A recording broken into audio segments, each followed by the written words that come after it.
sudah saya jelaskan bahwa hidup selalu berakhir dengan kematian. Apabila datang kematian menimpa seseorang, datanglah kiamat baginya. Itu yang disebut dengan kiamat kecil.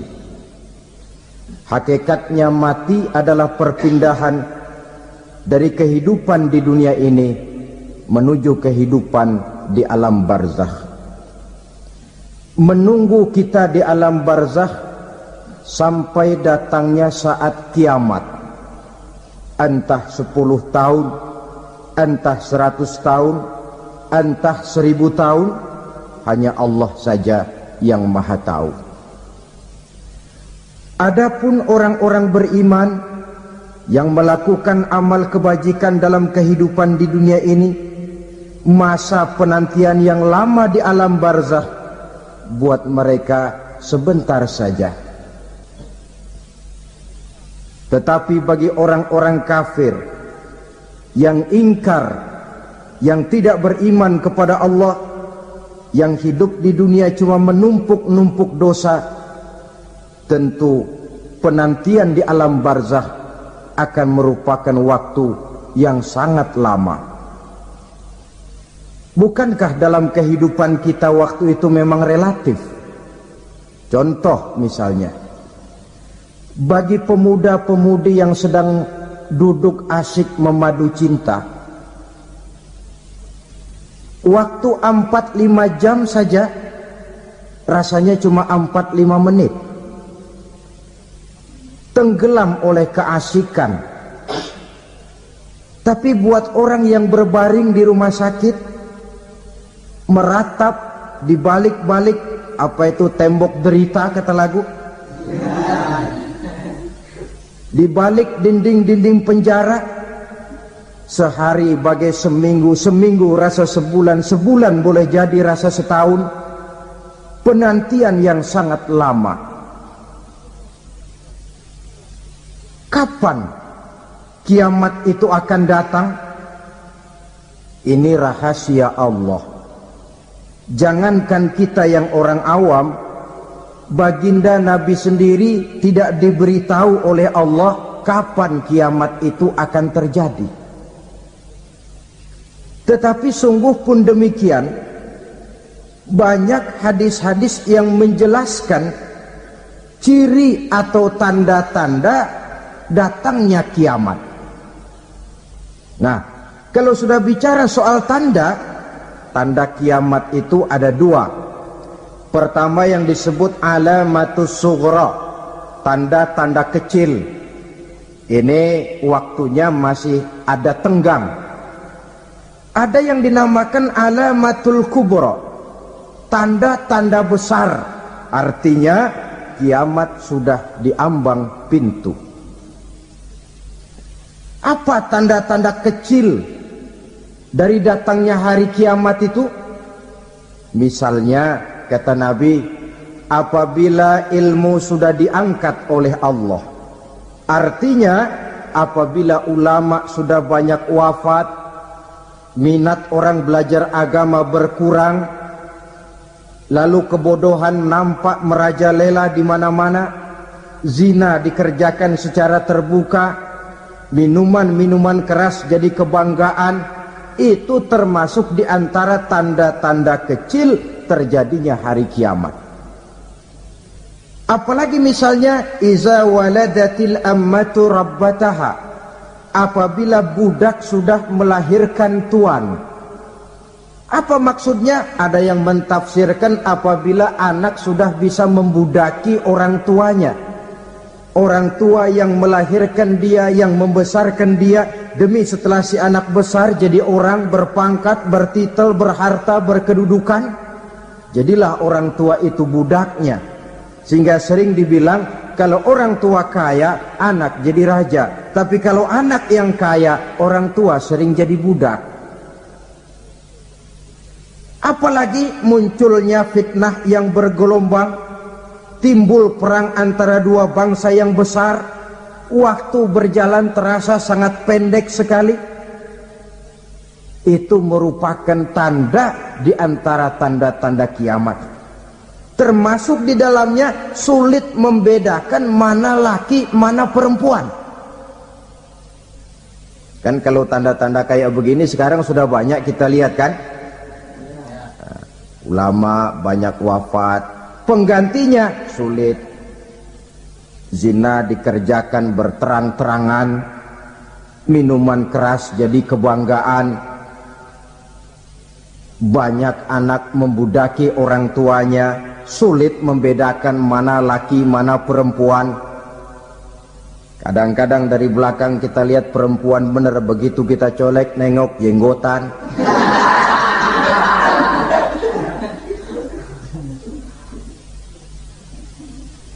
Ini termasuk tanda-tanda kecil, masih ada tenggang sampai akan terjadinya kiamat itu. Nah, yang dimaksud dengan tanda-tanda besar, ini tanda besar artinya kiamat sudah di ambang pintu.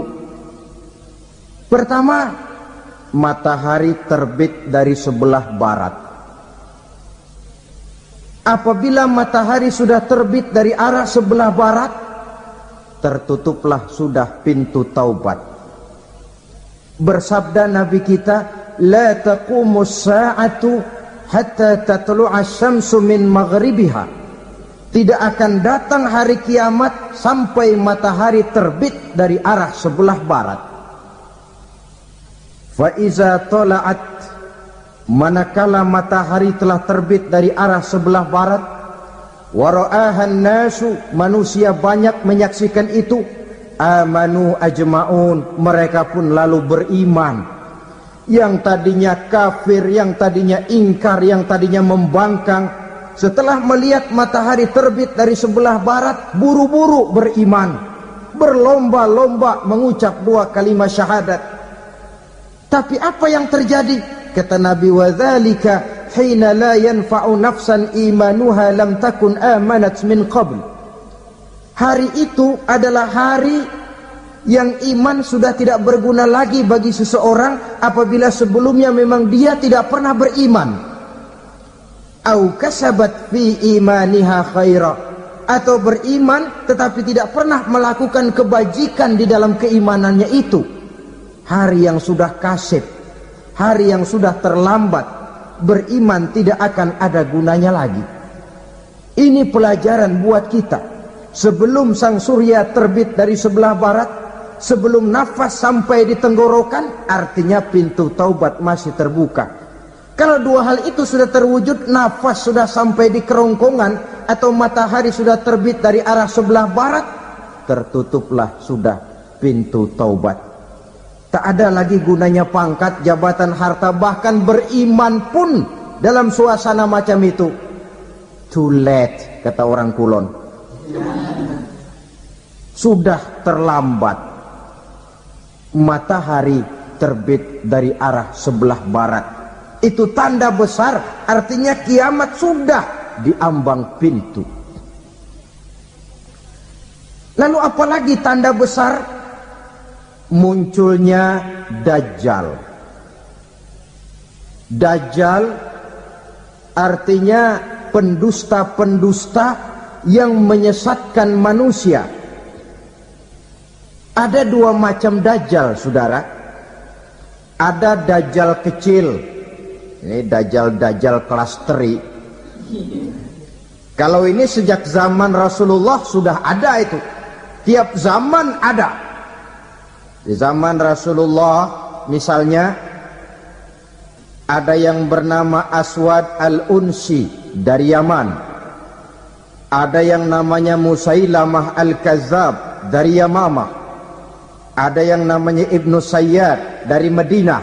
Ini Dajjal-Dajjal di zaman Rasul. Musailamatul Kazzab memproklamirkan diri jadi nabi dia. Di zaman Rasul masih hidup. Ini Dajjal zaman Nabi. Di zaman sahabat muncul Dajjal-Dajjal. Di zaman kita sekarang ini Dajjal-Dajjal pun gentayangan. Dajjal-Dajjal kelas teri. Kerjanya mendustakan manusia menyesatkan manusia, memalingkan manusia dari jalan yang benar dan diridhoi oleh Allah Subhanahu wa ta'ala. Adapun yang merupakan tanda besar dari datangnya kiamat, dajjal-dajjal kelas kakap, pembohong-pembohong besar yang menyesatkan masyarakat manusia berpaling dari jalan Allah mengikuti jalan mereka. Apa sih ciri dajjal itu? Kata Nabi dalam hadis Bukhari Muslim, "Inna dajjala", sesungguhnya yang namanya dajjal itu yakhruju, satu saat akan muncul mendekati hari kiamat, wa inna ma'ahu ma'an, si dajjal ini membawa air, wa naran, dan juga membawa api. Dua simbol.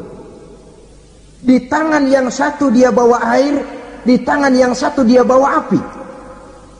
Wa ammal ladzi yarahu an-nasu ma'an fanarun, adapun yang orang banyak lihat air, hakikatnya adalah api. Yang dilihat api, hakikatnya adalah air. Oleh sebab itu, kalau api yang ditawarkan, ambillah air. Kalau air yang ditawarkan, pilihlah api. Maksudnya apa ini? Ini bahasa simbol, saudara-saudara. Dajjal bicaranya seolah-olah untuk kepentingan manusia, menawarkan surga. Surga yang dia tawarkan hakikatnya neraka.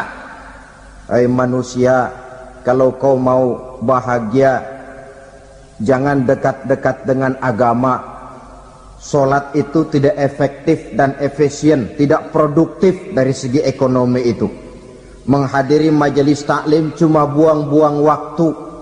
Tahajud, tasbih, tahlil, baca Quran, apa itu? Pekerjaan mubazir saja.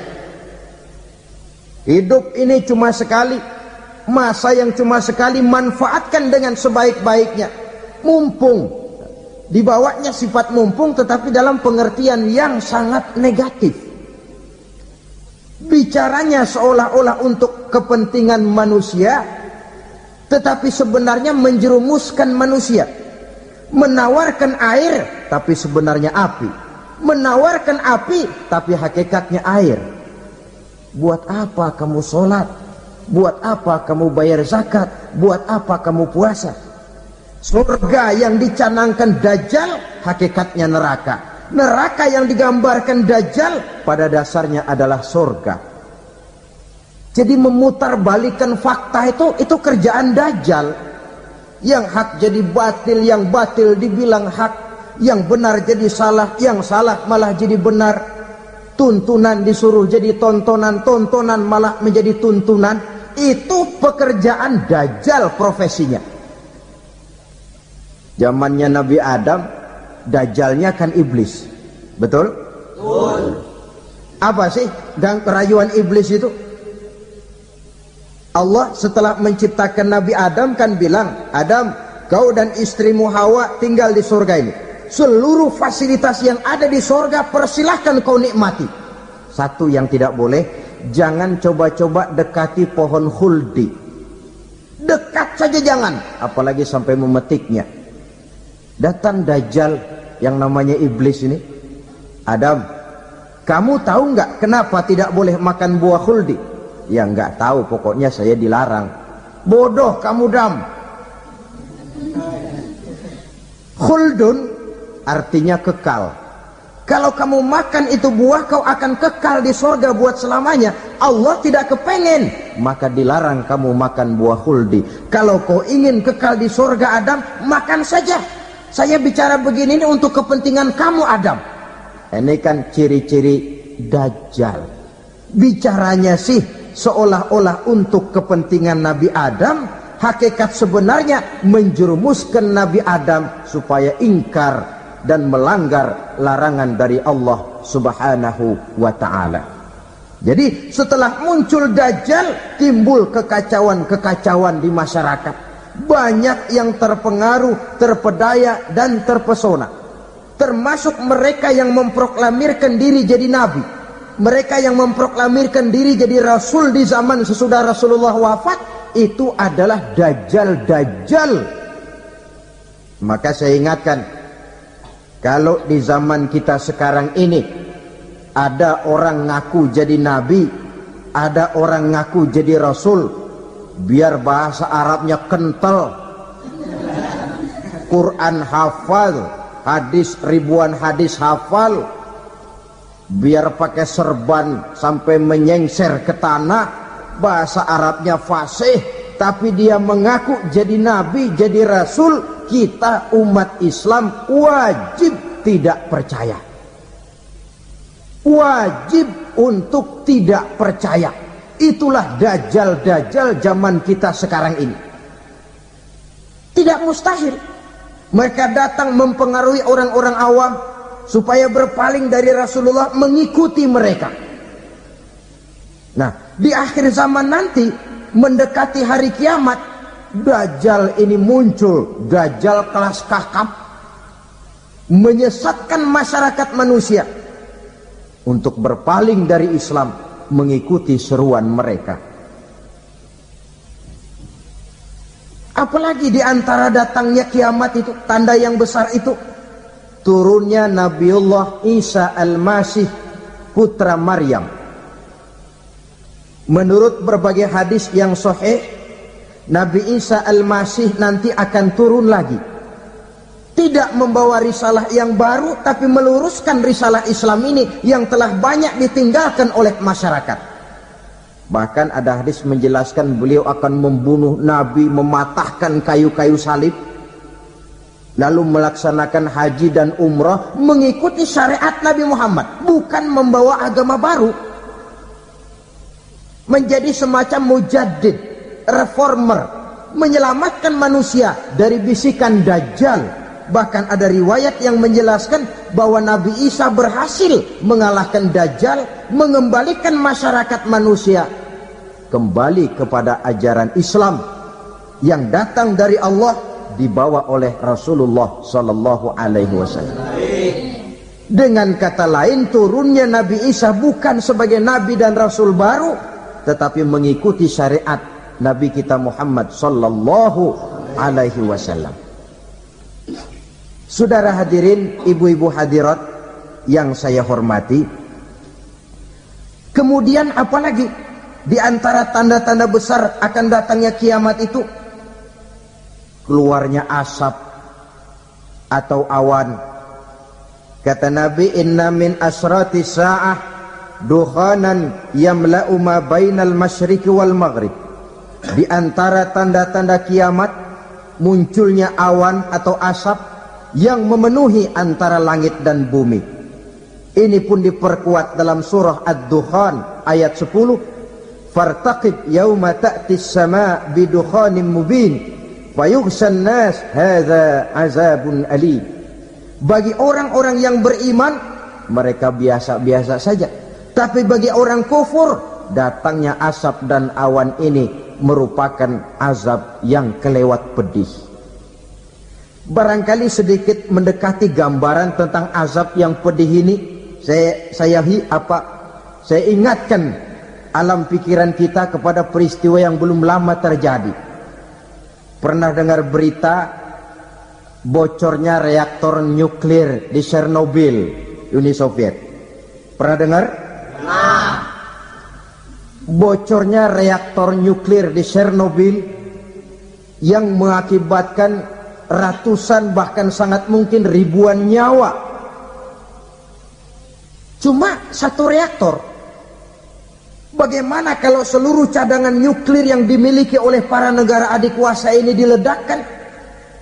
Bahkan yang konon menurut catatan, cadangan nuklir yang dimiliki bersama oleh Amerika dan Rusia sekarang ini sudah sanggup memusnahkan 6 miliar manusia, 1,5 kali lebih banyak dari jumlah manusia yang nongkrong di permukaan bumi ini.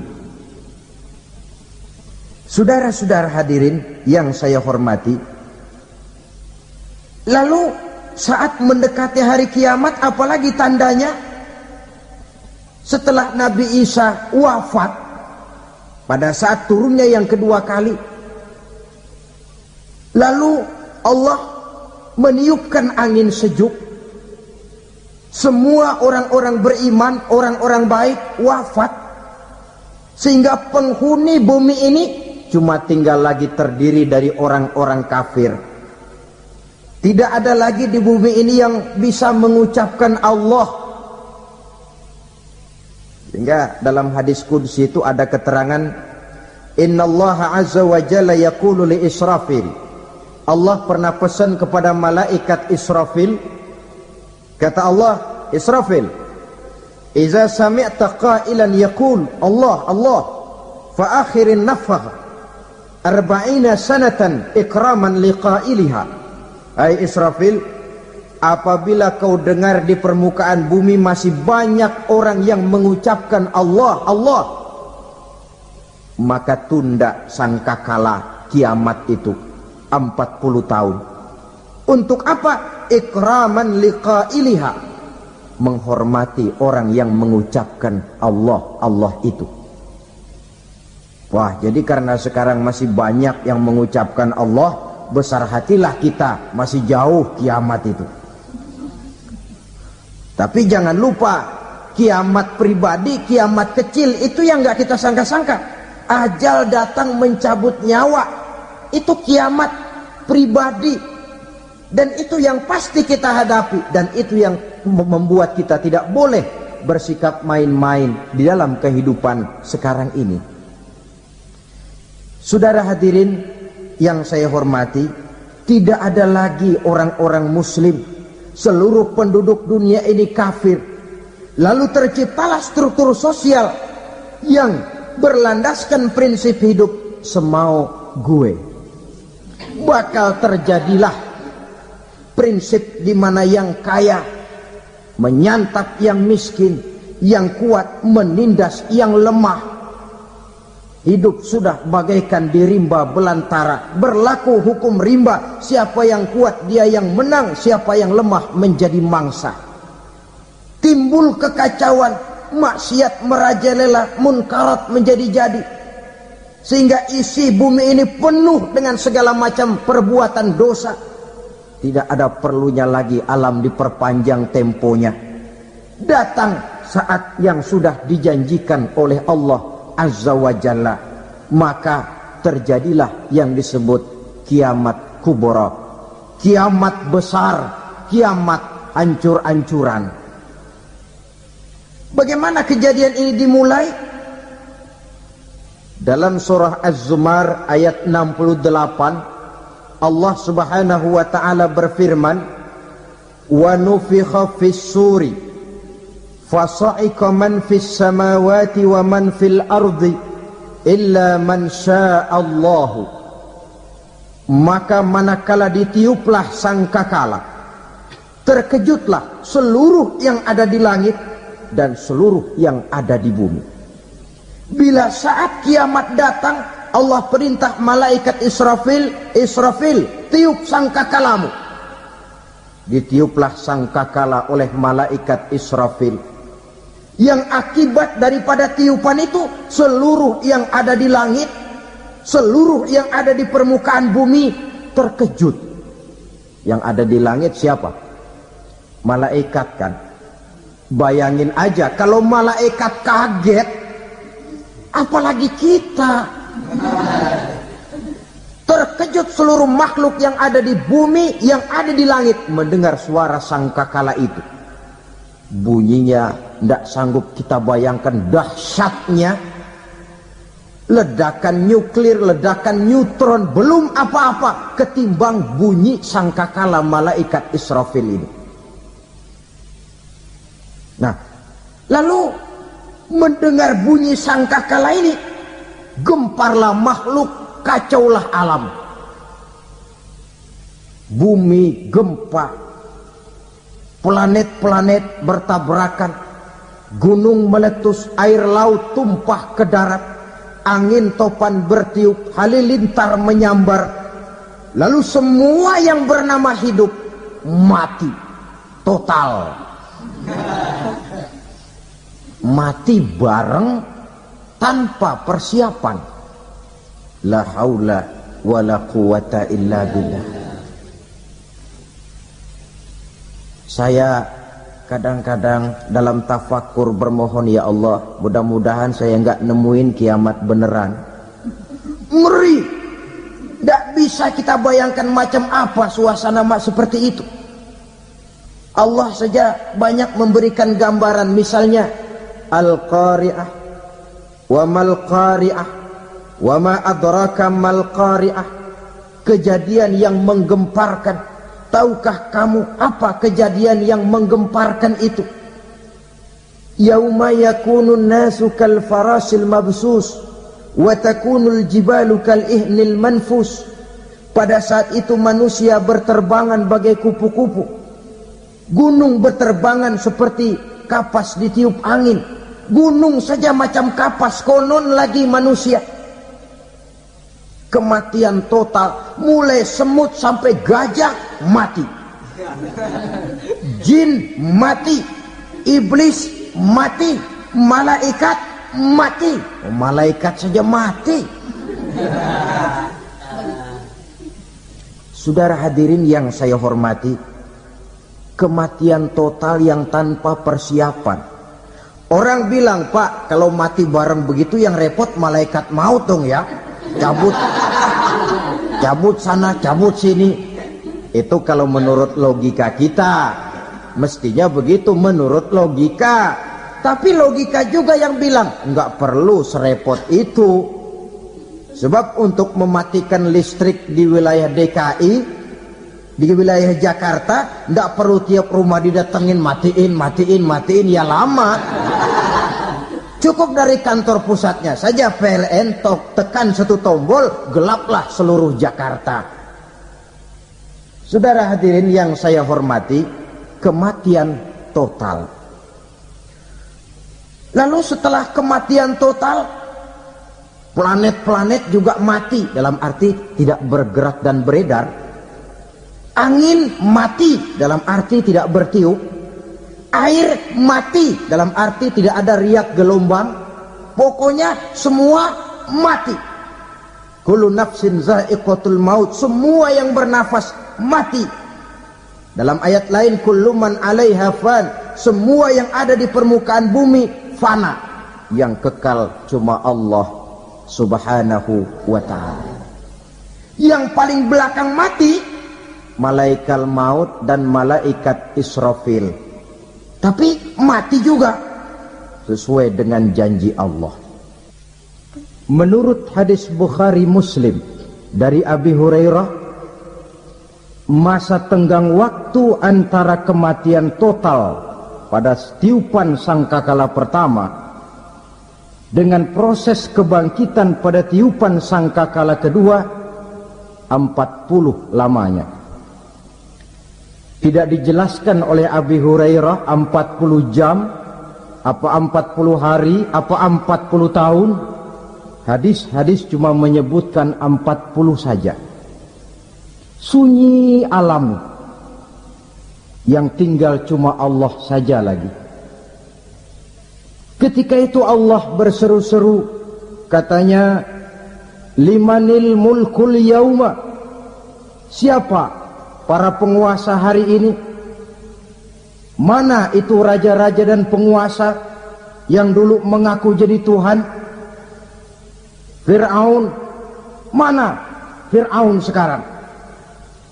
Yang dulu jadi raja, merasa berhasil, sombong, lalu tidak mau turun-turun dari kekuasaannya, sampai kepada puncak kekurang ajarannya mengangkat diri jadi Tuhan.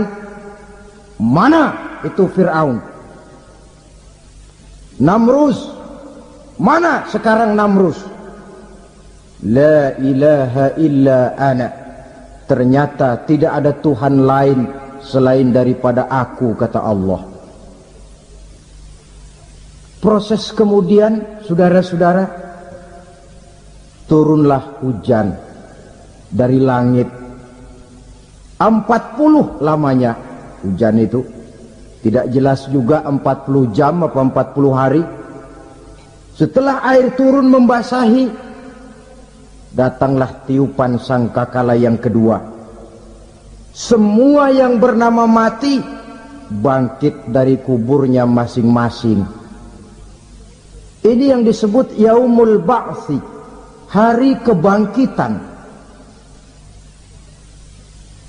Allahu Akbar.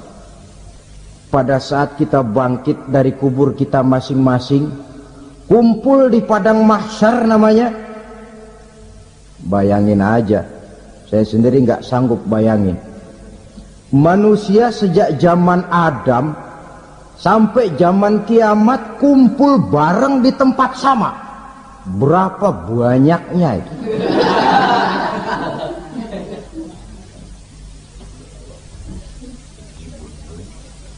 Dan yang luar biasa menurut satu riwayat, pada saat bangkit itu, Masya Allah, roman muka kita berubah, disesuaikan dengan amalan kita waktu di dunia ini. Barang siapa yang waktu di dunia amalannya itu amalan tikus, di akhirat nanti dia bangkit dari kubur, mukanya seperti muka tikus. Gagah betul badannya, tapi mukanya seperti tikus. Kenapa? Amalannya waktu di dunia seperti amalan tikus. Apa amalan tikus itu? Suka ngegeragoti barang yang sudah disimpan rapi-rapi. Orang sudah simpan uang rapi-rapi, simpan perhiasan rapi-rapi, digeragoti oleh tikus. Maling-maling, pencoleng-pencoleng, koruptor-koruptor, itu nanti di akhirat nanti kita lihat mukanya seperti muka tikus. Oh, ini waktu di dunia suka nyolong, mukanya seperti muka tikus. Barang siapa yang waktu di dunia ini amalannya itu amalan macan, dia akan bangkit nanti mukanya seperti muka macan. Apa amalan macan? Macan itu amalannya menang-menangan. Orang yang mau menang saja nggak mau mengalah. Coba lihat di hutan. Kenal hutan nggak? Nah, di hutan, raja hutan di mana-mana pasti macan. Betul kan? Betul. Padahal hutan belum pernah bikin pemilihan umum. Tapi macan tidak peduli ada pemilihan umum apa tidak, pokok saya raja. Sebab apa? Macan jadi raja itu bukan karena benar, tapi karena kuat jadi raja. Setelah dia jadi raja, rakyat hutan yang mesti dilindungi malah dimakan oleh raja macan. Kambing rakyat hutan dimakan oleh macan. Ayam rakyat hutan dimakan oleh macan. Itu nanti kita lihat di akhirat itu mukanya seperti muka macan, gagah betul. Lalu barang siapa yang di dunia ini amalannya itu seperti amalan anjing, nanti dia punya muka seperti muka anjing. Apa amalan anjing? Pertama, anjing itu kalau disuruh jaga rumah, dia tidak bisa membedakan mana maling, mana tamu. Biar yang datang maling kalau bawa tulang, anjing kalem. Yang kedua, anjing itu akan setia kepada siapa saja yang memberinya roti. Siapa yang memberinya roti, itulah majikannya. Apa kata majikannya, pasti dia laksanakan. Soal benar atau salah, dia tidak peduli. Setelah anjing dapat roti, dia tidak punya pilihan lain kecuali bilang, abdi mah kumaha juragan wae ayeuna mah.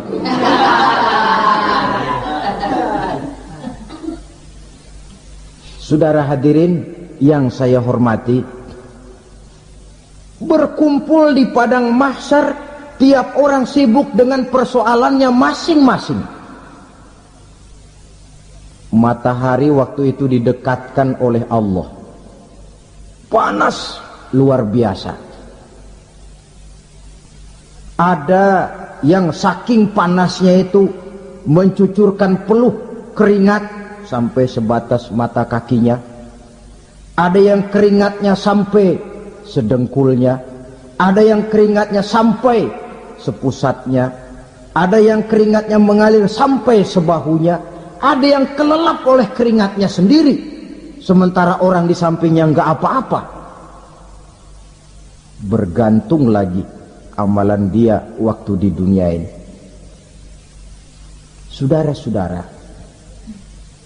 sebagian orang dalam kepanikan padang mahsyar berombong-rombong datang mereka menghadap Nabi Adam. Ya Adam, anta abal bashar. Hai Adam, Tuhan adalah bapak moyang manusia. Kami sebentar lagi akan disidang, dimintakan pertanggungan jawab. Tolonglah kami, hai Adam. Kata Nabi Adam, jangankan nolongin sampean, saya sendiri tanggung jawab di hadapan Allah ketika dulu tidak boleh makan khuldi, saya serobot. Sudahlah, urus diri masing-masing saja, nafsi. Begitu kata Nabi Nuh, begitu kata Nabi Ibrahim. Tiap orang bertanggung jawab sendiri-sendiri. Ketika itulah saudara-saudara, nikmatnya menjadi umat Nabi besar Muhammad sallallahu alaihi wasallam. Sebab apa? Walaupun menurut abjad kita ini umat paling belakang, karena paling belakang kita ini toh, karena Nabi Muhammad adalah Nabi akhir, tapi akan dihisap lebih dulu, lewat di atas sirat lebih dulu, masuk surga lebih dahulu ketimbang umat-umat belakangan. Ketika Rasul mendekati ajal, beliau tanyakan itu kepada malaikat Jibril. Malaikat Jibril berkata, Muhammad jangan khawatir, Allah sudah berjanji, inni haramtul jannata ala sairil anbiya hatta tadkhulaha anta, wa haramtuha ala sairil umami hatta tadkhulaha ummatuka. Surga aku haramkan buat seluruh nabi kecuali kalau engkau Muhammad sudah masuk ke dalamnya, dan surga aku haramkan buat seluruh umat kecuali kalau umatmu Muhammad sudah masuk ke dalamnya. Logikanya, walaupun menurut abjad kita umat paling belakang, bakal dihisap paling dulu, lewat di atas sirat paling dulu, masuk surga paling dulu, kalau mampir ke neraka juga paling dulu. Ya resiko. Jangan mau enaknya aja paling dulu. Saudara hadirin yang saya hormati, setelah masa kebangkitan itu jangan dikira begitu bangkit langsung diperiksa, masih menunggu menanti ribuan tahun perhitungan padang mahsyar untuk sampai kepada proses yang disebut yaumul hisab, hari perhitungan. Seorang demi seorang bakal dipanggil. Bayangkan saja, kita se-RT saja di absen, kadang-kadang perlu waktu lama. Ini manusia sejak zaman Nabi Adam sampai datang hari kiamat, satu demi satu disidang di hadapan Qadhi Rabbul Jalil. Status sosial copot sudah waktu itu. Yang pernah jadi hartawan di situ tidak lagi kelihatan kehartawanannya. Yang pernah jadi jenderal tidak lagi dipanggil jenderalnya. Yang ustadz tidak lagi dipanggil al-mukarramnya. Seluruh status sosial selesai. Dipanggillah kita seorang demi seorang menghadap Qadhi Rabbul Jalil. Bagaimana proses penghisaban itu? Pertama, proses tanya jawab. Di antaranya ada hadis menyatakan, lan tazula qadama 'abdin yaumal qiyamah hatta yus'ala an arba'i khisalin. Besok di hari kiamat tidak akan bergeser telapak kaki seorang hamba sampai dia ditanya lebih dulu tentang 4 persoalan. Tentang ilmunya, kemana ilmu itu diamalkan. Tentang umurnya, di mana umur itu dihabiskan. Tentang masa mudanya, kemana masa muda itu dipakai. Tentang hartanya, dari mana harta itu didapat dan kemana harta itu dibelanjakan. Ini termasuk proses tanya jawab. Jadi kalau istilah pengadilan dunia, nama Fulan bin Fulan. Kamu waktu di dunia diberikan umur panjang untuk apa? Pernah mengalami masa muda, kemana kau habiskan masa remajamu? Kau diamanahkan ilmu, dengan apa ilmumu kau amalkan? Kau diberikan harta, dari mana harta kau dapat, kemana kau belanjakan? Tak seorang pun yang bisa mungkir. Sebab apa? Dikala itu yang menjadi saksi bukan orang. Yang menjadi saksi adalah seluruh anggota badan kita. Tangan bicara, kaki jadi saksi terhadap seluruh amalan yang pernah kita kerjakan pada saat kehidupan di alam dunia ini. Selesai proses tanya jawab, lalu diperlihatkan buku catatan kita waktu hidup di dunia ini. Jangan lupa Allah itu menyiapkan 2 superkomputer kepada kita. Sebelah ditempelin sebelah kanan, yang sebelah tempelin di sebelah kiri. Komputer itu namanya Raqib dan Atid. 2 malaikat yang apabila baik kita lakukan, refleks saja akan menulis kebajikan kita. Jahat kita kerjakan, akan tertulis. Catatan itu nanti diperlihatkan kepada kita.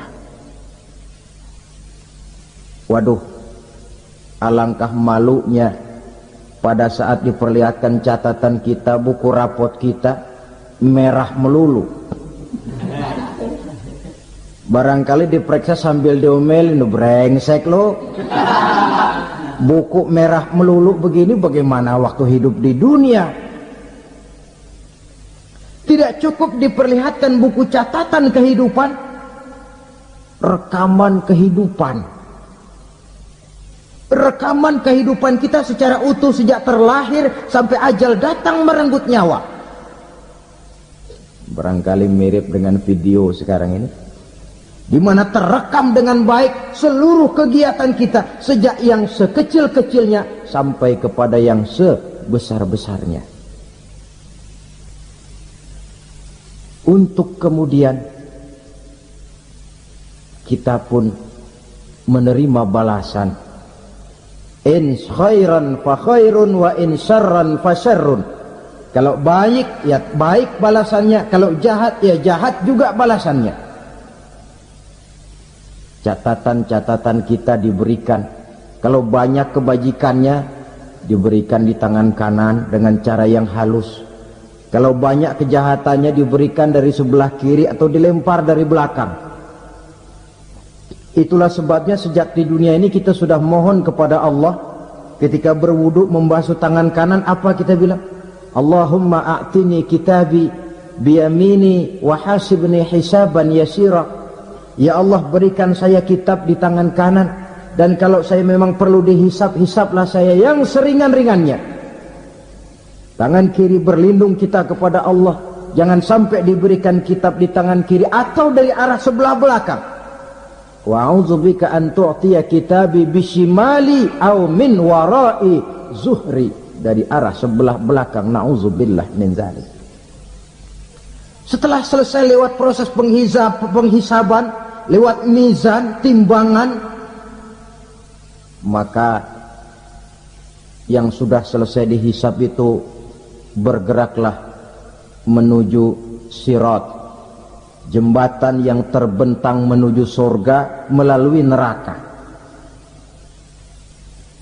Saudara-saudara, panjangnya perjalanan sirat itu memakan waktu ratusan tahun. Tetapi orang yang lewat di atas sirat pun macam-macam, bergantung amalannya ketika di dunia ini.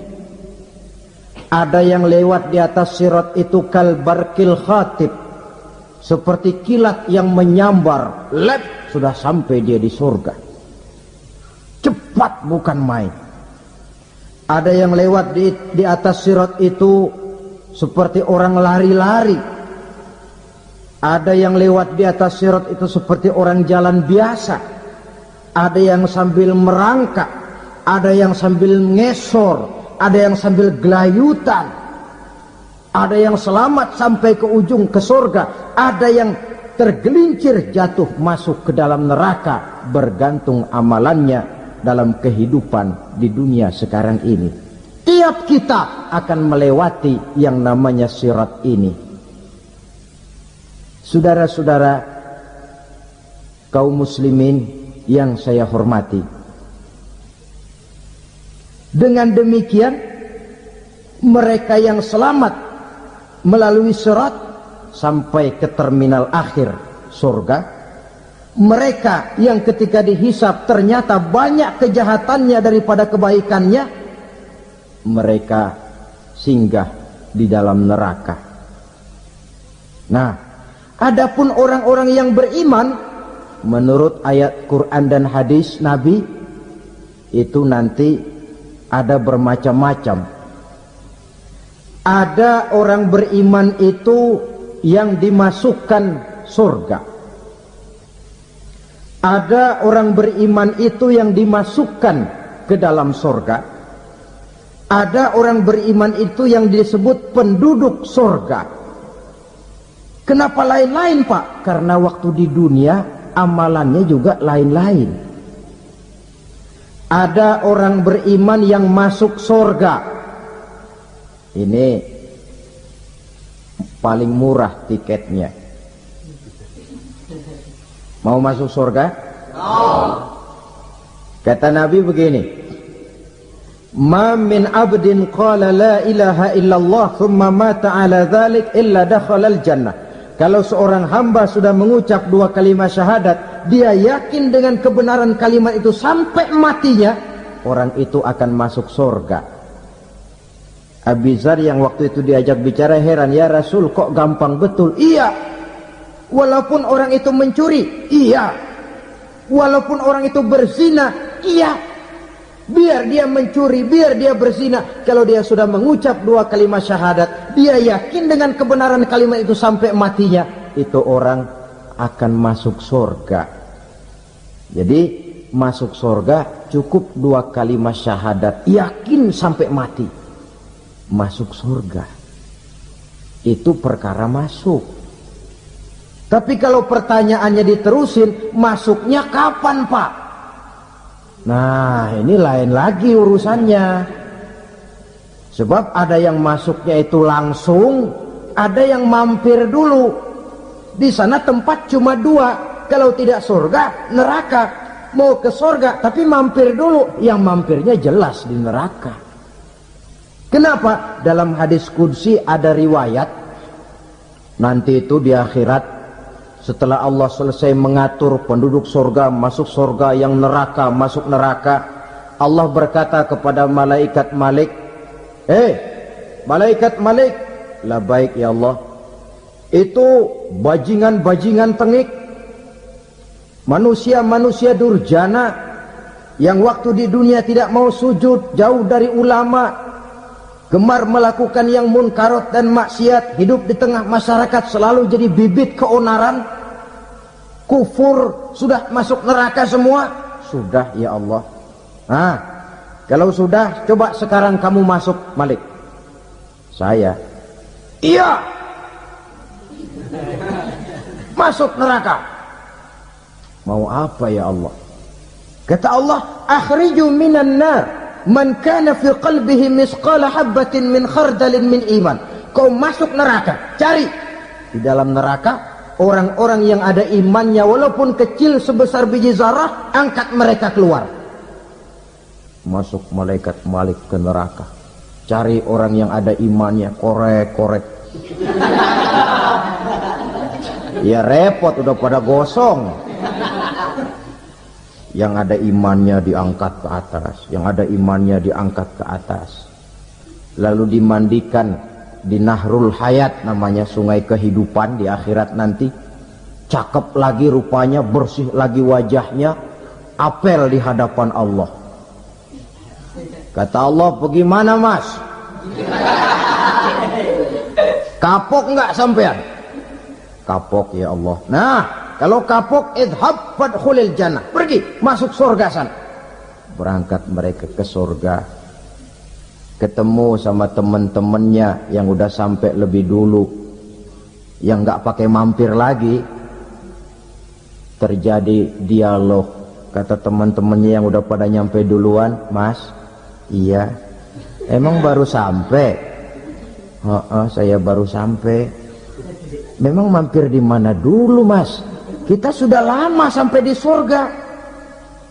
Saudara buka surah Al-Muddatsir ayat 34-35. Masalakakum fis saqar? Kenapa kamu mampir di neraka Saqar? Qalu lam naku minal musallin. Mereka menjawab, kami mampir di neraka Saqar, Mas, gara-gara dulunya kami waktu di dunia ndak pernah sholat. Ndak pernah sholat? Ndak pernah. Kan rumahnya dekat masjid, cuma dekat doang, Mas. Sholat mah enggak saya. Enggak pernah ngasih makan fakir miskin, enggak pernah hadir di majelis taklim, pendeknya enggak pernah melakukan kebajikan. Maka saya pun mampir di neraka Saqar. Untung betul saya punya iman, Mas, sedikit. Waktu hidup di dunia dulu saya pernah mengucap 2 kalimat syahadat. Sekali-kalinya waktu mau kawin. Masya Allah. Untung saja kawin. Kalau nggak kawin, polos.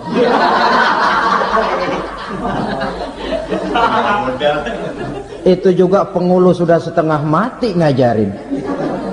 Asyhadu alla, asyaduaan, asyaduaan.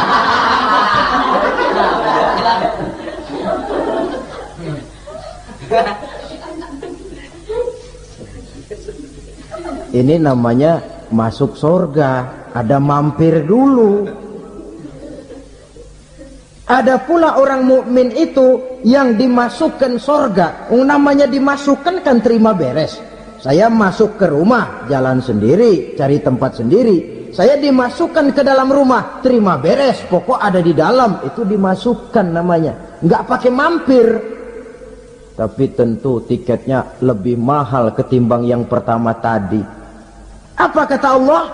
Innal ladzina amanu wa amilus salihat la ukaffiranna anhum sayyi'atihim wa la udkhilannahum jannah. Sesungguhnya orang-orang yang beriman kemudian beramal soleh, kami hapuskan segala dosa dan kesalahannya, kami masukkan mereka ke dalam surga. Lihat ayatnya. Allah yang memasukkan, kita yang dimasukkan. Tidak pakai transit, tidak usah mampir. Cuma tidak cukup syahadat, tidak cukup amanu, tapi diiringi dengan wa'amilus salih. Iman, amal. Tidak cukup syahadat, lalu dibuktikan dia sholat, dia zakat, puasa, lalu dia melakukan berbagai macam kebajikan. Ini yang menyebabkan dia tidak pakai mampir di tempat yang bernama Saqar.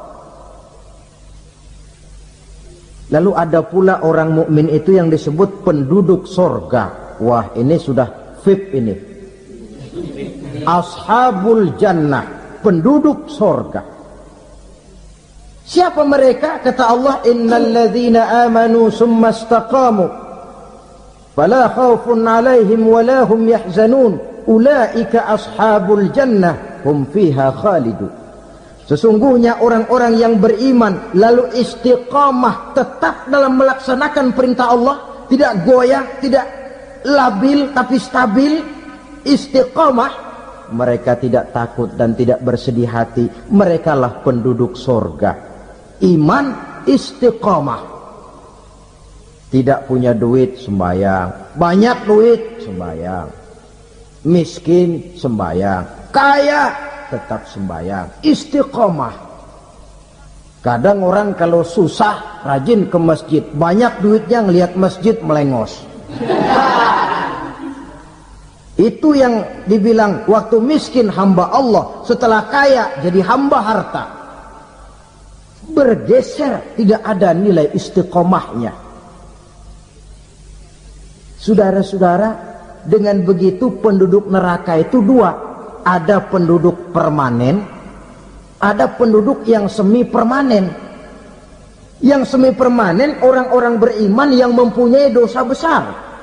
Mereka masuk ke neraka untuk menerima azab sesuai dengan dosanya.